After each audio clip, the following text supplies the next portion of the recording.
Chapter 8, Decision, the Mastery of Procrastination. Accurate analysis of over 25,000 men and women who had experienced failure disclosed the fact that lack of decision was near the head of the list of the 30 major causes of failure. This is no mere statement of a theory, is a fact. Procrastination, the opposite of decision, is a common enemy which practically every man must conquer. You will have an opportunity to test your capacity to reach quick and definite decisions when you finish reading this book and are ready to begin putting into action the principles which it describes. Analysis of several hundred people who had accumulated fortunes well beyond the $1 million mark disclosed the fact that every one of them had the habit of reaching decisions promptly and of changing these decisions slowly if and when they were changed. People who fail to accumulate money, without exception, have the habit of reaching decisions, if at all, very slowly, and of changing these decisions quickly and often. One of Henry Ford's most outstanding qualities is his habit of reaching decisions quickly and definitely and changing them slowly. This quality is so pronounced in Mr. Ford that it has given him the reputation of being obstinate. It was this quality which prompted Mr. Ford to continue to manufacture his famous Model T, the world's ugliest car, when all of his advisors and many of the purchasers of the car were urging him to change it. Perhaps Mr. Ford delayed too long in making the change, but the other side of the story is that Mr. Ford's firmness of decision yielded a huge fortune before the change in model became necessary. There is but little doubt that Mr. Ford's habit of definiteness of decision assumes the proportion of obstinacy, but this quality is preferable to slowness in reaching decisions and quickness in changing them. The majority of people who fail to accumulate money sufficient for their needs are generally easily influenced by the opinions of others. They permit the newspapers and the gossiping neighbors to do their thinking for them. Opinions are the cheapest commodities on earth. Everyone has a flock of opinions ready to be wished upon anyone who will accept them. If you are influenced by opinions when you reach decisions, you will not succeed in any undertaking, much less in that of transmuting your OWN desire into money. If you are influenced by the opinions of others, you will have no desire of your own. Keep your own counsel when you begin to put into practice the principles described here by reaching your own decisions and following them. Take no one into your confidence, except the members of your mastermind group, and be very sure in your selection of this group that you choose only those who will be in complete sympathy and harmony with your purpose. Close friends and relatives, while not meaning to do so, often handicap one through opinions, and sometimes through ridicule, which is meant to be humorous. Thousands of men and women carry inferiority complexes with them all through life because some well-meaning but ignorant person destroyed their confidence through opinions or ridicule. You have a brain and mind of your own. Use IT and reach your own decisions. If you need facts or information from other people to enable you to reach decisions, as you probably will in many instances, acquire these facts or secure the information you need quietly, without disclosing your purpose. It is characteristic of people who have but a smattering or a veneer of knowledge to try to give the impression that they have much knowledge. Such people generally do too much talking and TO a little listening. Keep your eyes and ears wide open and your mouth closed if you wish to acquire the habit of prompt decision. Those who talk too much do little else. If you talk more than you listen, you not only deprive yourself of many opportunities to accumulate useful knowledge, but you also disclose your plans and purposes to people who will take great delight in defeating you because they envy you. Remember also that every time you open your mouth in the presence of a person who has an abundance of knowledge, you display to that person your exact stock of knowledge or your lack of it. Genuine wisdom is usually conspicuous through modesty and silence. Keep in mind the fact that every person with whom you associate is, like yourself, seeking the opportunity to accumulate money. If you talk about your plans too freely, You may be surprised when you learn that some other person has beaten you to your goal by putting into action ahead of you the plans of which you talked unwisely. Let one of your first decisions be to keep a closed mouth and open ears and eyes. As a reminder to yourself to follow this advice, it will be helpful if you copy the following epigram in large letters and place it where you will see it daily. Tell the world what you intend to do, but first show it. This is the equivalent of saying that deeds and not words are what count most. Freedom or death on a decision. The value of decisions depends upon the courage required to render them. The great decisions, which served as the foundation of civilization, were reached by assuming great risks, which often meant the possibility of death. Lincoln's decision to issue his famous Proclamation of Emancipation, which gave freedom to the colored people of America, was rendered with full understanding that his act would turn thousands of friends and political supporters against him.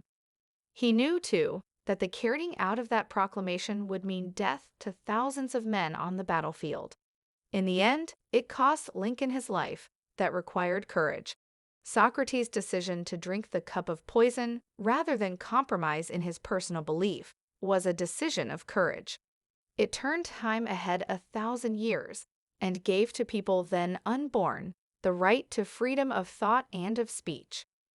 The decision of Gen. Robert E. Lee, when he came to the parting of the way with the Union and took up the cause of the South, was a decision of courage, for he well knew that it might cost him his own life, that it would surely cost the lives of others. But the greatest decision of all time, as far as any American citizen is concerned, was reached in Philadelphia, July 4, 1776, when 56 men signed their names to a document which they well knew would bring freedom to all Americans, or leave every one of the 56 hanging from a gallows.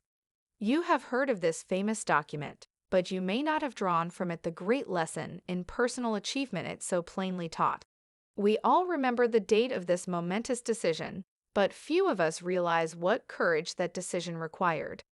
We remember our history, as it was taught, we remember dates, and the names of the men who fought. We remember Valley Forge and Yorktown. We remember George Washington and Lord Cornwallis. But we know little of the real forces back of these names, dates, and places. We know still less of that intangible power, which ensured us freedom long before Washington's armies reached Yorktown. We read the history of the Revolution and falsely imagine that George Washington was the father of our country, that it was he who won our freedom, while the truth is Washington was only an accessory after the fact, because victory for his armies had been ensured long before Lord Cornwallis surrendered. This is not intended to rob Washington of any of the glory he so richly merited. Its purpose, rather, is to give greater attention to the astounding power that was the real cause of his victory. It is nothing short of tragedy that the writers of history have missed entirely even the slightest reference to the irresistible power which gave birth and freedom to the nation destined to set up new standards of independence for all the peoples of the earth. I say it is a tragedy because it is the selfsame power which must be used by every individual who surmounts the difficulties of life and forces life to pay the price asked. Let us briefly review the events which gave birth to this power. The story begins with an incident in Boston, March 5, 1770. British soldiers were patrolling the streets, by their presence, openly threatening the citizens. The colonists resented armed men marching in their midst. They began to express their resentment openly, hurling stones as well as epithets at the marching soldiers until the commanding officer gave orders, "Fix bayonets, charge." The battle was on. It resulted in the death and injury of many. The incident aroused such resentment that the Provincial Assembly, made up of prominent colonists, called a meeting for the purpose of taking definite action. Two of the members of that assembly were John Hancock and Samuel Adams. Long live their names. They spoke up courageously and declared that a move must be made to eject all British soldiers from Boston. Remember this, a decision in the minds of two men might properly be called the beginning of the freedom which we, of the United States, now enjoy. Remember, too, that the decision of these two men called for faith and courage because it was dangerous. Before the assembly adjourned, Samuel Adams was appointed to call on the governor of the province, Hutchinson, and demand the withdrawal of the British troops. The request was granted. The troops were removed from Boston, but the incident was not closed. It had caused a situation destined to change the entire trend of civilization. Strange, is it not, how the great changes, such as the American Revolution and the World War, often have their beginnings in circumstances which seem unimportant? It is interesting, also, to observe that these important changes usually begin in the form of a definite decision in the minds of a relatively small number of people. Few of us know the history of our country well enough to realize that John Hancock, Samuel Adams, and Richard Henry Lee, of the province of Virginia, were the real fathers of our country.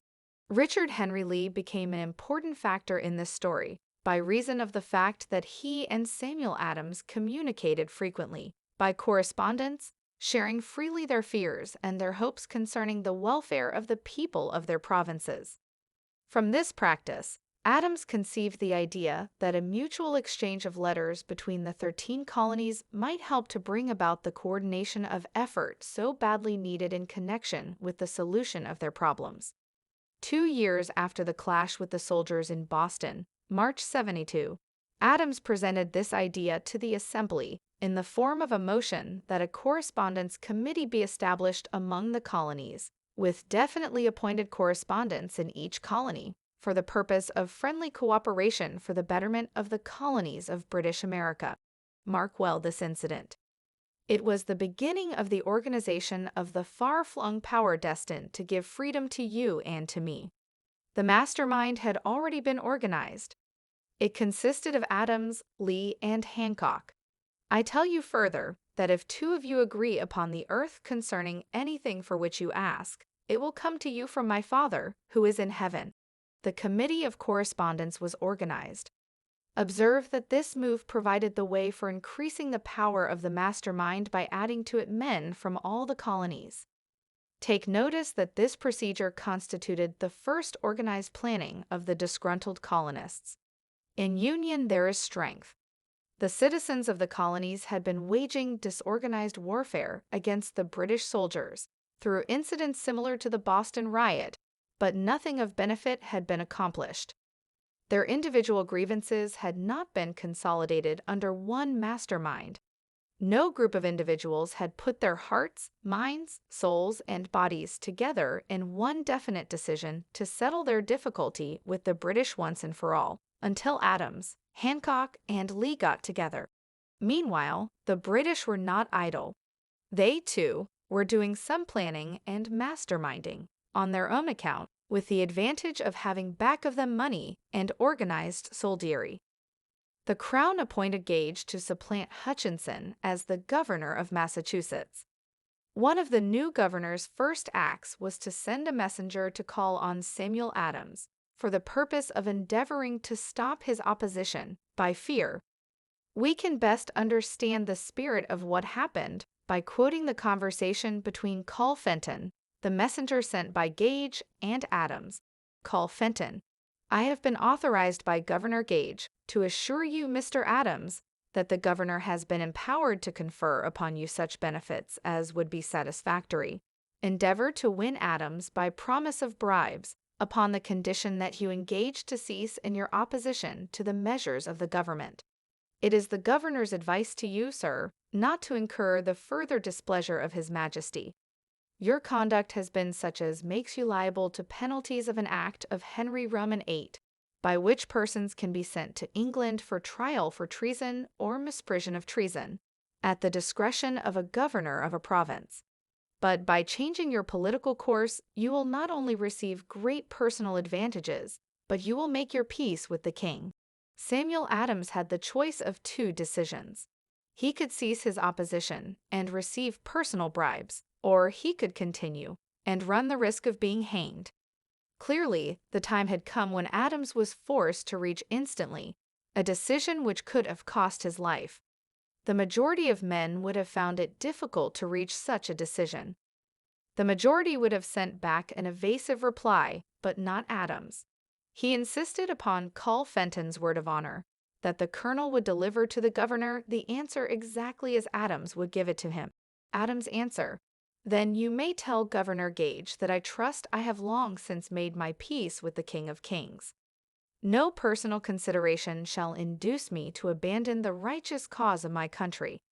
And "tell Governor Gage it is the advice of Samuel Adams to him, no longer to insult the feelings of an exasperated people." Comment as to the character of this man seems unnecessary. It must be obvious to all who read this astounding message that its sender possessed loyalty of the highest order. This is important. Racketeers and dishonest politicians have prostituted the honor for which such men as Adams died.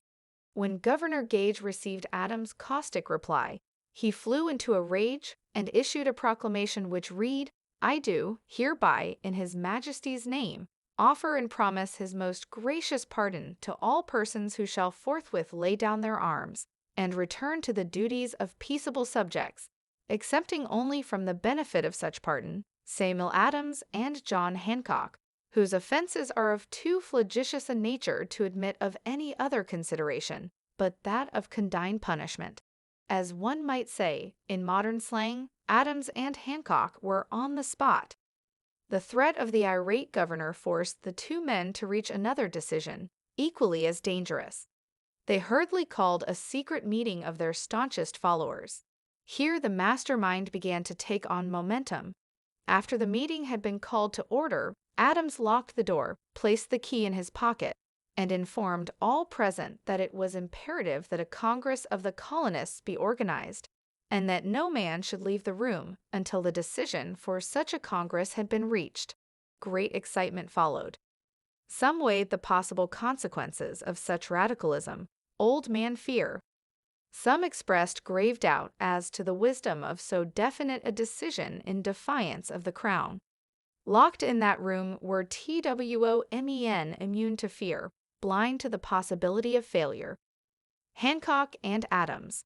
Through the influence of their minds, the others were induced to agree that, through the Correspondence Committee, arrangements should be made for a meeting of the First Continental Congress, to be held in Philadelphia, September 5, 1774.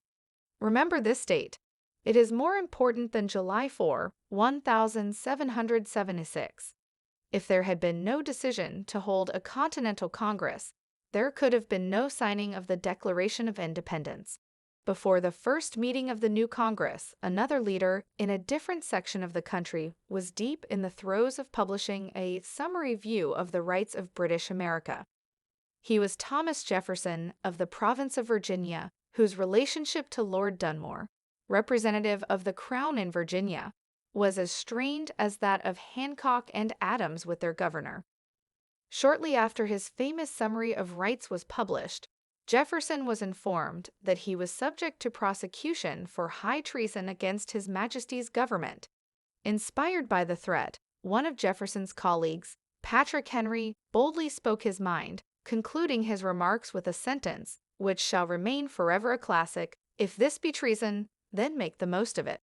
It was such men as these who, without power, without authority, without military strength, without money, sat in solemn consideration of the destiny of the colonies, beginning at the opening of the First Continental Congress and continuing at intervals for 2 years, until on June 7, 1776, Richard Henry Lee arose, addressed the chair, and to the startled assembly made this motion: "Gentlemen, I make the motion that these united colonies are, and of right ought to be free and independent states, that they be absolved from all allegiance to the British Crown, and that all political connection between them and the state of Great Britain is, and ought to be totally dissolved." Lee's astounding motion was discussed fervently, and at such length that he began to lose patience. Finally, after days of argument, he again took the floor and declared, in a clear, firm voice, "Mr. President, we have discussed this issue for days. It is the only course for us to follow. Why? Then, sir, do we longer delay? Why still deliberate? Let this happy day give birth to an American republic. Let her arise, not to devastate and to conquer, but to reestablish the reign of peace and of law. The eyes of Europe are fixed upon us. She demands of us a living example of freedom that may exhibit a contrast in the felicity of the citizen to the ever-increasing tyranny.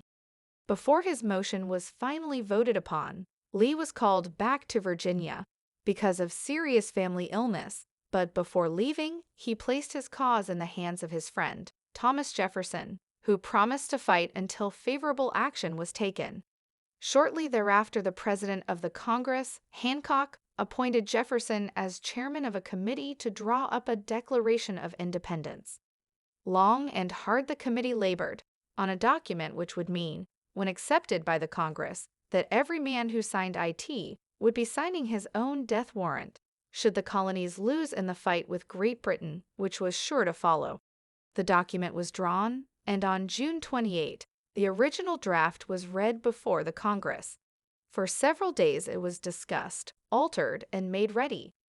On July 4, 1776, Thomas Jefferson stood before the Assembly and fearlessly read the most momentous decision ever placed upon paper.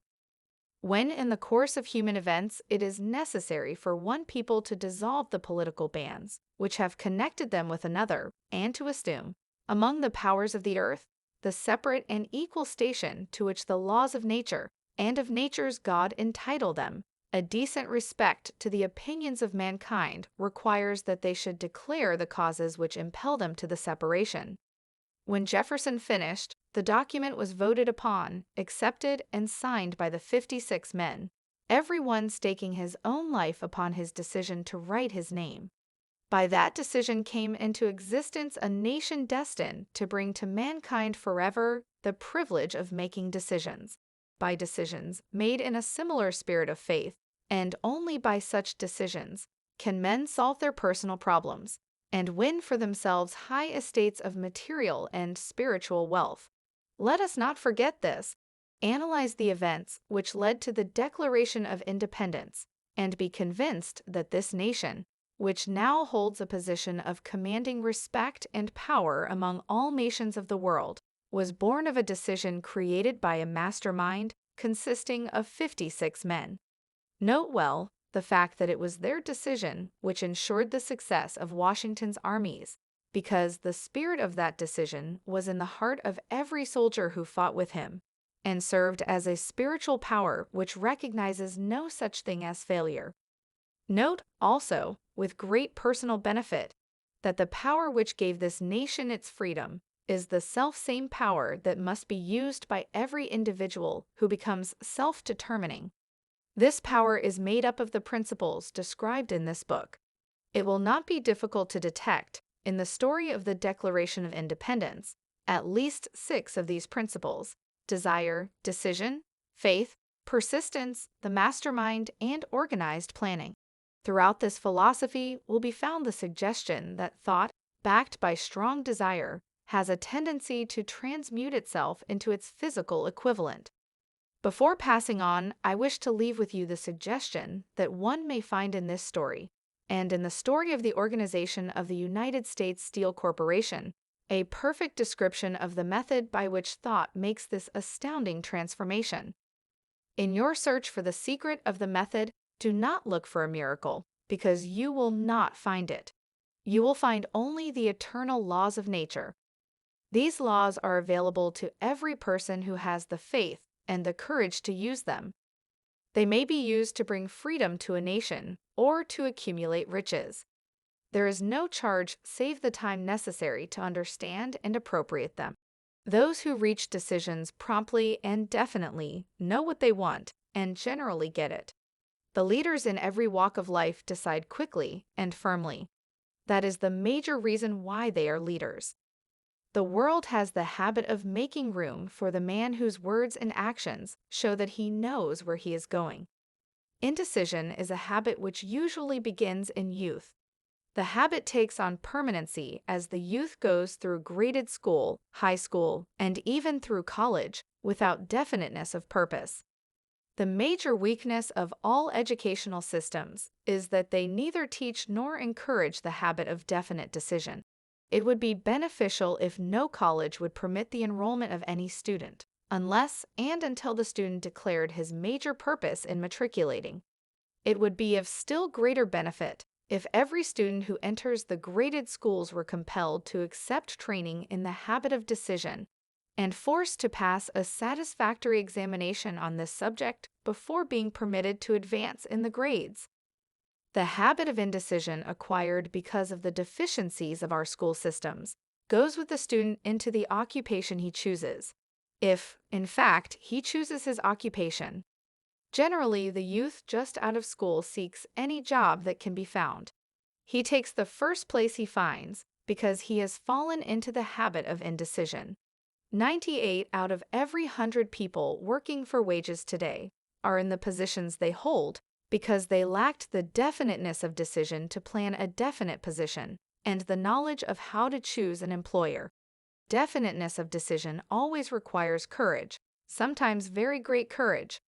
The 56 men who signed the Declaration of Independence staked their lives on the decision to affix their signatures to that document. The person who reaches a definite decision to procure the particular job and make life pay the price he asks does not stake his life on that decision. He stakes his economic freedom, financial independence, riches, desirable business and professional positions are not within reach of the person who neglects or refuses to expect, plan, and demand these things. The person who desires riches in the same spirit that Samuel Adams desired freedom for the colonies is sure to accumulate wealth. In the chapter on organized planning, you will find complete instructions for marketing every type of personal services. You will find also detailed information on how to choose the employer you prefer and the particular job you desire. These instructions will be of no value to you unless you definitely decide to organize them into a plan of action.